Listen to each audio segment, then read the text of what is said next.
Oke, kembali bersama saya William Stenis di channel YouTube ini. Kali ini saya akan membahas mengenai pemindahan ASN ke ibu kota Nusantara. Presiden Prabowo Subianto sendiri telah menargetkan IKN menjadi ibu kota politik pada tahun 2028 di Indonesia, dan ditargetkan 1.700 sampai 4.100 ASN akan pindah dan bertugas di IKN.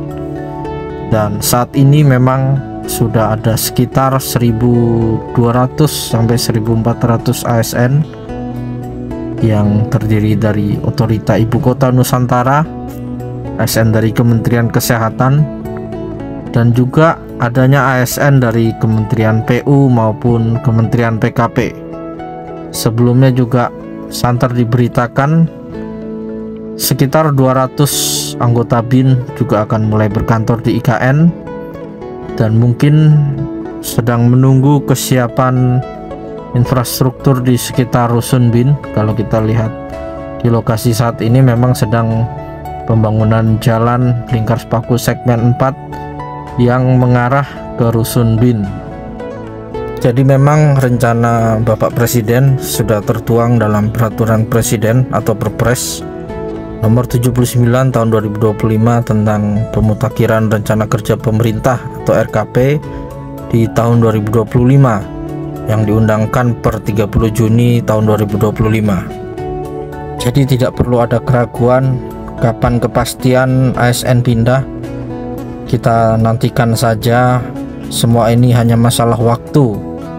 Dan memang saat ini kalau kita lihat di lokasi IKN, khususnya di KIPP 1A, memang pekerjaan terus dilakukan, khususnya untuk di kawasan hunian barat di IKN ini yang akan menjadi tempat bagi kedatangan 1.700 sampai 4.100 ASN, dan ekosistem seperti pasar, sekolah, rumah ibadah, puskesmas, semua sudah dikejar juga agar rampung dalam tahun ini, sehingga ketika para ASN datang tahap awal sekitar 1.700 sampai 4.100 ASN tersebut sudah tidak perlu takut lagi karena sudah lengkap fasilitas yang tersedia di sekitar rusun ASN IKN.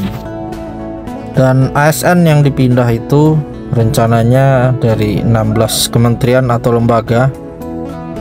Kalau saya lihat memang dari jumlah gedung kementerian yang ada di IKN saat ini sudah ada 16 tower, yaitu gedung Kemenko 1, 2, 3, dan 4, di mana masing-masing Kemenko itu ya, gedung Kemenko 1, 2, 3, 4 itu terdapat 4 tower. Jadi 4 dikali 4 ada 16 tower, sesuai dengan rencana 16 kementerian yang akan dipindah tahap awal.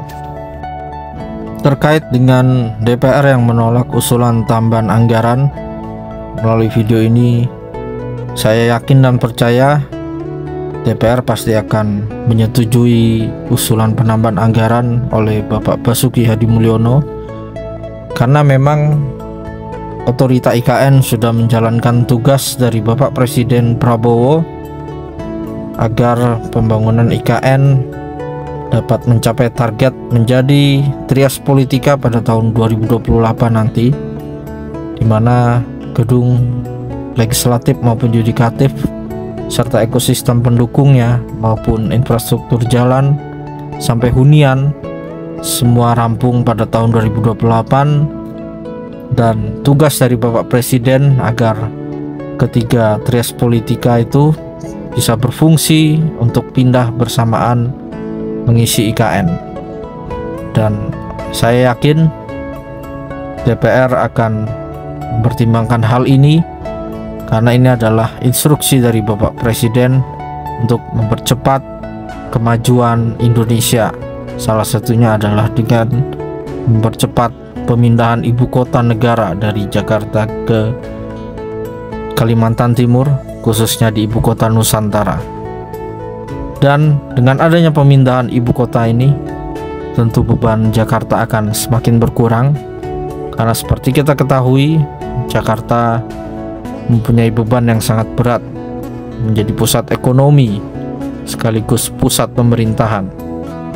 Jadi pembangunan IKN saat ini kalau saya lihat justru ke arah percepatan, walaupun APBN yang digunakan tidak sebanyak masa pemerintahan Bapak Presiden Jokowi, tapi justru penggunaan anggaran akan berpusat di investasi langsung dari sektor swasta maupun skema KPBU, kerjasama pemerintah dan badan usaha. Realisasi KPBU akan dimulai oleh perusahaan dari Intiland dan Nindya Karya dengan nilai investasi total 19,8 triliun. 10 triliun dikerjakan PT Intiland dan proyek keduanya itu 9,8 triliun digarap oleh PT Nindya Karya, salah satu BUMN karya. PT Intiland akan membangun 9 unit rumah tapak di KIPP 1B dan 1C dengan luas bangunannya 390 meter persegi. Kemudian PT Nindya Karya akan membangun rusun ASN sejumlah 8 tower yang terdiri dari 288 unit bertipe 190 meter persegi. Untuk skema KPBU pembangunan hunian itu ada 11 pemrakarsa KPBU-nya, dan direncanakan akan ada pembangunan 164 tower rusun ASN dan 129 hunian tapak dengan total 52 triliun. Kalau yang untuk KPBU, nah ini Bapak sekalian, ini adalah KPBU yang sekarang kita akan lakukan market sounding. Ini dari hunian ini ya. Ini untuk hunian, jadi ada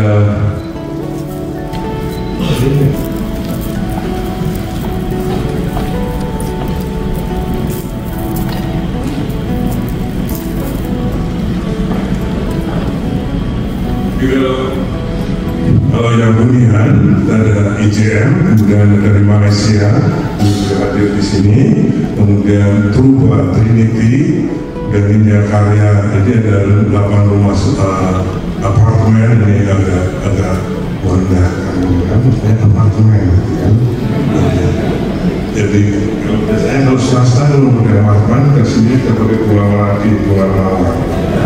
Ini kita sudah rusun, tapi ini kualitasnya kualitas apartemen.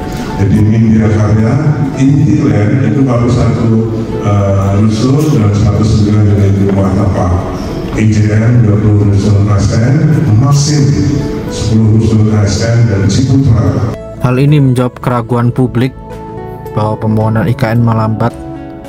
Justru dengan adanya skema KPBU dan skema investasi langsung dari perusahaan-perusahaan swasta nasional, pembangunan IKN akan semakin dipercepat, dan kita nantikan saja dalam 3 tahun ke depan IKN akan jauh lebih megah dari yang ada sekarang.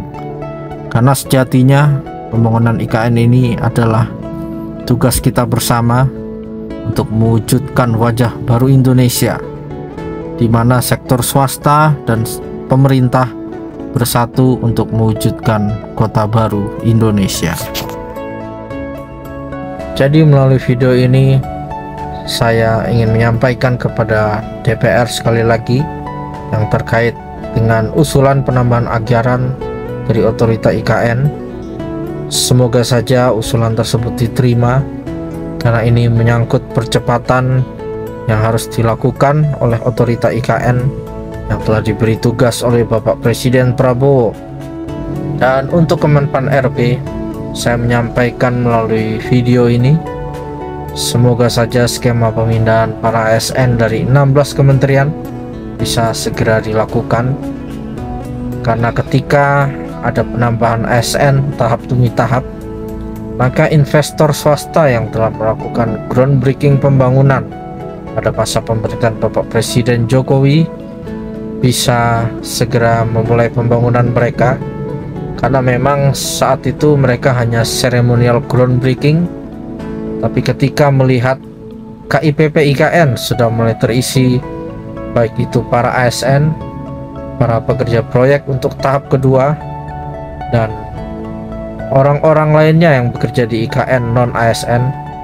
Tentu investor akan berbondong-bondong untuk ikut serta memajukan pembangunan di ibu kota Nusantara. Dan inilah tugas kita sebagai masyarakat Indonesia. Mari kita tetap optimis dan kurangi rasa terpecah belah, karena sejatinya Indonesia membutuhkan ibu kota baru, karya anak bangsa Indonesia. Dan ibu kota ini akan membantu meringankan beban Jakarta yang bertugas sebagai pusat ekonomi dan pusat pemerintahan. Semoga saja pembangunan diberi kelancaran dan segala stakeholder yang terkait dengan pembangunan ibu kota Nusantara diberikan kesehatan dan kelancaran dalam melaksanakan tugasnya. Oke, terima kasih telah menyaksikan video ini. Sampai jumpa di kegiatan berikutnya. Salam Nusantara, salam Indonesia maju.